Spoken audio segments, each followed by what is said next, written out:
चाय ले जाइए। ओके। हाँ, एक और ले लेगा तू बस।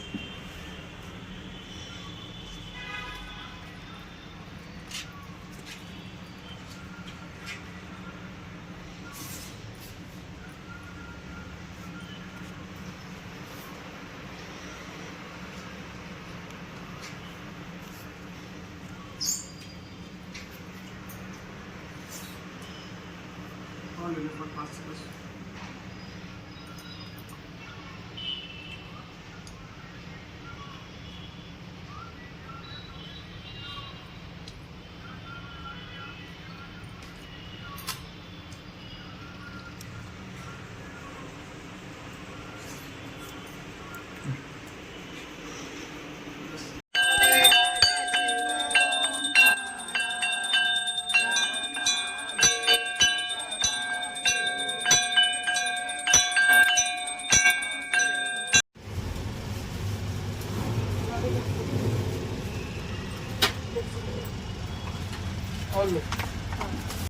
Hello, good morning. कैसे हैं आप सब? आई होप आप सब अच्छे होंगे, स्वस्थ होंगे, मज़े में होंगे।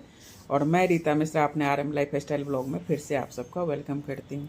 ये सुबह सुबह का टाइम है, करीब 7:30 बज रहा है और मैं सुबह सुबह देखिए आपको बालकनी की अपने सैर करा रही हूँ। ये मेरे अजवाइन के पेड़ हैं और कितना बढ़िया है ना, पूरा एकदम से भर गया है एकदम। तो कई सारे, और ये बेल पता नहीं कहाँ एकदम ऊपर तक पहुँच रहा है और कुछ दिनों में ना पूरा एकदम जो क्या कहते हैं सी आकार का नहीं हो जाता वैसे हो जाएगा। और ये बालकनी इसलिए लेके आई हूँ कि आज का मौसम देखिए कितना बढ़िया है, पूरा बादल काले काले घेरा लगा के रखे हुए हैं और मौसम थोड़ा सा ठीक है। और मैं किचन में थी तो मैं चलिए सबसे पहले आप लोग को ये मौसम का सुहाना मौसम दिखा दें, फिर चलते हैं हम किचन में। और क्योंकि सुबह सुबह बहुत ज़्यादा ही गर्मी लगती है, लेकिन आज थोड़ा सा मौसम ठीक है तो मैं कही कि चलो फटाफट सा जो काम कर रही हूँ उसके साथ साथ आप लोग को बालकनी का भी सैर करा दूँ। तो ये मैं कुंदरू की भुजिया बना रही हूँ। कुंदरू होता है ना, परवल का ही दूसरा थोड़ा सा होता है, उसी प्रजाति के होते हैं। तो ये हैं कुंदरू और बहुत हेल्दी होता है। और उससे पहले मैं परवल का भी भुजिया बनाई थी, सूखे वाला। थोड़ा सा ना जैसे कि 2 फाँक कर देते हैं, परवल लंबा लंबा होता है ना, उसको बीच से चीरा लगा के और साइड से थोड़ा थोड़ा लगा के और हल्के हल्के बिल्कुल मीडियम आंच पे ना उसको भूनना है तेल में, फ़ौरन वगैरह डाल के, बस नमक हल्दी और थोड़ी सी मिर्ची डाल दीजिए। और थोड़ा बहुत लहसुन वसन खाते हैं तो डाल सकते हैं, अपनी मर्जी है। और उसके बाद मैं फिर ये आज तो कई सारी सब्ज़ी बना रही हूँ मैं, तो ये आलू चना की सब्ज़ी भी बना रही हूँ साथ में।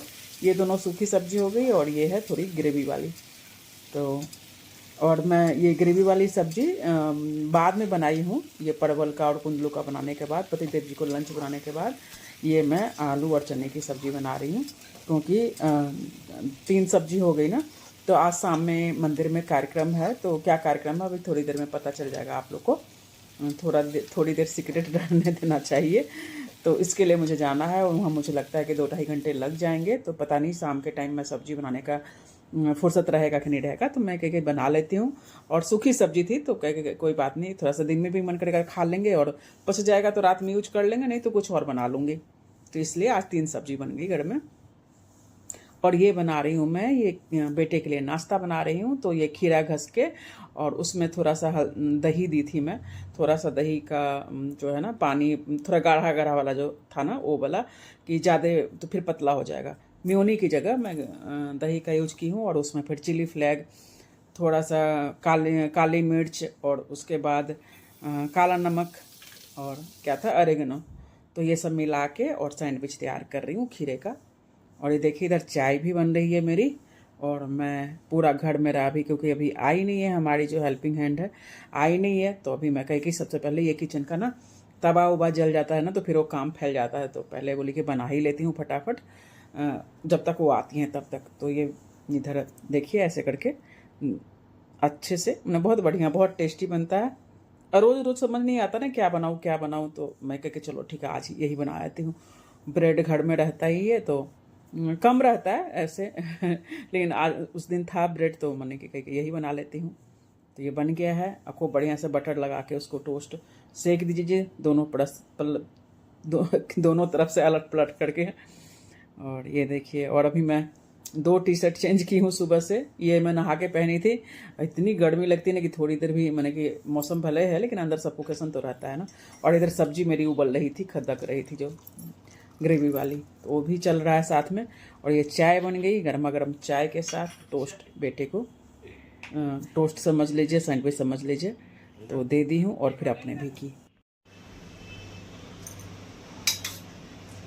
आज देखिए थाली में क्या क्या है। ये है कुंदली का भुजिया और ये है परवल को हम लोग के यहाँ ना 2 फाँक करके बनाते हैं, ऐसे करके काट काट के। तो ये परवल की सब्जी और ये है आलू चना की सब्जी। दाल नहीं बना है, दाल की जगह ये आलू चना की सब्जी और इसके साथ चावल बहुत मस्त लगता है। अरे बाबा, बर्तन छोटा ले ली। और ये है चावल, थोड़ा सा सब्जी रख लेती हूँ इस पे भी। यहाँ वाह मस्त। और साथ में एक रोटी, ये हो गया। और ये आम का जो खट मिट्ठी है, ये कहाँ रखूँ, इसके लिए जगह ही नहीं है, तो थोड़ा सा खिसका देती हूँ। ये है आज की थाली। तो आज कई सारे आइटम हो गए, खाने में बड़ा मज़ा आ गया। और ये जो अभी देख रहे हैं तो जो ड्रेस मैं पहनी हूँ ये नाइट सूट है।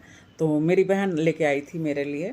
होता है ना कि सिस्टर लव, कहीं पे कुछ थोड़ा सा हमें डिस्काउंट वाला मिल जाता है, थोड़ा सस्ता सा मिल जाता है, तो सोचते हैं कि चलो भाई हम अपने लिए ले रहे हैं तो अपनी बहन के लिए। ये बहनों का प्यार होता है आपस में, ये बहनें ही समझ सकती हैं और कोई नहीं समझ सकता।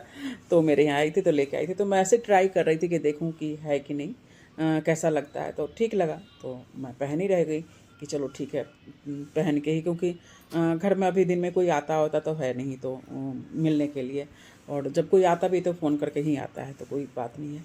चलिए अब हम आपको शाम को मिलते हैं। जा रही हूँ मैं मंदिर में एक बहुत सुंदर कार्यक्रम है। क्या है सो चल के ही आप लोग देखिए, दिखाती हूँ मैं। पहले तो मैं मंदिर दिखाऊँ अपने यहाँ का। शाम का टाइम है, अभी आरती भी होगी, संध्या आरती। और ये ढोल वोल बज रहा है, किसी के यहाँ कोई कार्यक्रम हो रहा है तो। चलिए ये रास्ता,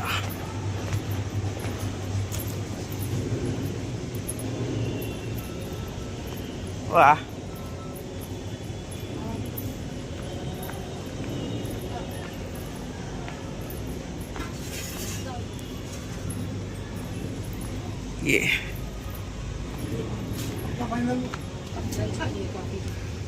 ये देखिए तैयारी हो रही है क्या सर।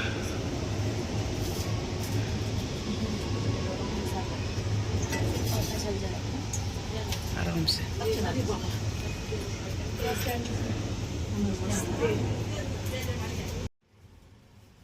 तो आज भोले बाबा का श्रृंगार हो रहा है आम से। तो आम का महीना चल ही रहा है तो सभी कोई तो आम खाते ही हैं घर में। तो हमारे पंडित जी जो हैं, ये अभी शुक्ला जी, इन्होंने कहा ना कि भगवान जी को भी तो फिर आम का होना चाहिए ना, क्योंकि आजकल देखते हैं सारे मंदिर में फलों से उनका श्रृंगार किया जाता है। तो हमारा मंदिर थोड़ा छोटा है अभी, उसको बड़ा प्लान चल रहा है बड़ा और करने का, क्योंकि थोड़े से लोग ही आते हैं तो मंदिर भर जाता है। तो शुरुआत थी तो शुरुआत में किया गया इतना, अब धीरे धीरे करके और बड़ा किया जाएगा। तो उन्होंने कहा कि क्यों नहीं फलों से हम अपने भोले बाबा का श्रृंगार क्यों नहीं किया जाए। तो हम लोग कहे कि हाँ हाँ बिल्कुल। तो इसमें बहुत सारे लोग हैं जो इन्होंने देखें कितना सारा आम आया हुआ है। तो सभी के सहयोग से ये कार्यक्रम, और ख़ास करके जो मंदिर की सेवा में लगे रहते हैं। मैं तो कभी कभी आती हूँ जब मुझे कुछ खास रहता है, तो उससे हफ्ता में एक दिन आ जाती हूँ, लेकिन ऐसे प्रॉपर नहीं दे पाती, क्योंकि मेरा ये है कि मंदिर में थोड़ा सा साफ़ सफाई करना हो, ये करना हो, तो नीचे जो बैठने में जिसको आसानी होती है वो आराम से कर लेते हैं। मुझे तो यहाँ भी मैं उस पे वहाँ पे रखा हुआ था, मच्छिया छोटा सा रखा हुआ था, तो उसी पे बैठी थी मैं। तो जो लोग आते हैं रेगुलर वो लोग लगे रहते हैं। तो मंदिर का बहुत बढ़िया सेवा होता है, बहुत अच्छे से। और हम लोग को तो जब कहीं कोई खास विशेष होता है तभी हम लोग जा पाते हैं। तो आज विशेष था और मुझे पता चला तो मैं भी कही कि चलिए जितना हो सकता है मैं भी थोड़ा सा अपना सहयोग करना चाहूँगी। और भोले बाबा का थोड़ी देर वहाँ मंदिर में बैठ के और उनका सानिध्य बहुत अच्छा लगता है, सबको ही अच्छा लगता है। तो सबके पास समय की बहुत कमी है, लेकिन इसी बहाने आ जाते हैं और हम लोग को भी उनका जो क्या कहते हैं प्यार और आशीर्वाद मिल जाता है। तो देखिए कितना सुंदर से सारे पूरा सब जगह आम ही आम है और बहुत कम समय में इतना सुंदर तरीके से किया गया इस चीज़ को। तो सब देखिए मंदिर में जितनी जगह नहीं है ना, उससे ज़्यादा लोग, अभी थोड़ी देर में दिखाऊंगी मैं बाहर का, कुछ लोग बाहर में भी इंतजार कर रहे हैं क्योंकि जितनी जगह है उतनी लोग आ सकते हैं। और उस दौरान क्या हुआ कि देखिए सारे लोग बाहर इंतजार कर रहे हैं। तो हमारे सोसाइटी में किन्हीं की शादी हो रही थी, मुड़ चढ़ी थी, तो मंदिर आए थे मत्था टेकने के लिए। तो भोले बाबा के इसमें आज के कार्यक्रम में बैंड बाजा भी बज गया। तो हम लोग बहुत खुश हुए कि चलो ठीक है। देखिए भोले बाबा को जो चाहिए भगवान जी को कहने की ज़रूरत ही नहीं है, अपने आप ही हो जाता है। तो और सोने पे सुहागा हो गया कि उनका श्रृंगार भी हुआ और इन लोग के लिए भी बढ़िया हुआ कि आज के दिन में आए मंदिर तो इतना बढ़िया उनको सजा हुआ मिला। तो सब एक दूसरे से ना कहीं एक दूसरे कड़ी से जुड़े रहते हैं। हम कहते हैं ना कि हम उनको नहीं जानते या हमें क्या लेना देना, भाई किसी को नहीं जानते हैं। तो यहाँ पे हम जिनकी शादी हो रही थी तो हमें पता भी नहीं था, मेरी तो जानकारी में नहीं थे, मैं उतना परिचित नहीं हूँ। लेकिन आज देखिए हम लोग के सहयोग से और दोनों सहयोग हो गया कि हम मंदिर में थे और ये लोग आए वहाँ पे। तो जिसको नहीं भी था उनके कहते हैं ना कामों में हाथ बटाना या कुछ सहयोग करना, तो कैसे एक दूसरे के साथ हो गए। तो बहुत अच्छा लग रहा था। तो ये सब कहीं न कहीं ऊपर वाले की रहता है, आशीर्वाद रहता है। तो मैं तो मानती हूँ भाई कि कुछ भी होता है ना, मुझे पता है कुछ भी होता है तो बिना एक पत्ता भी जो हिलता है ना, तो इन्हीं के ये से हिलता है। हम बस निमित्त मात्र हैं कि हम कहते हैं हमने ये कर दिया, हमने वो कर दिया। हम कुछ नहीं करते हैं, जो चीज़ वो करवाना चाहते हैं ना वो खुद करते हैं। हम कौन होते हैं उनके सामने। तो चलिए आरती की तैयारी हो गई, अब हम लोग आरती में शामिल होते हैं।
इधर से शुक्ला जी वो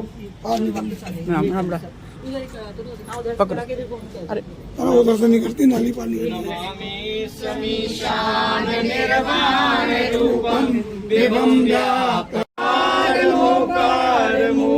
मुझे हाँ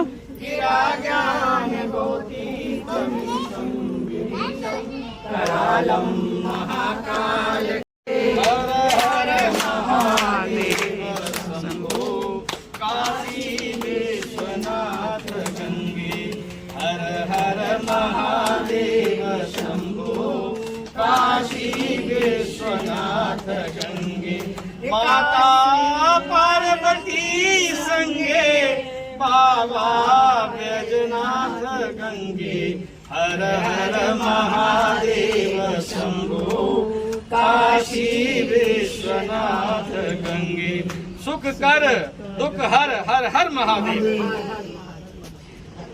ओम एक मिनट रुकिए।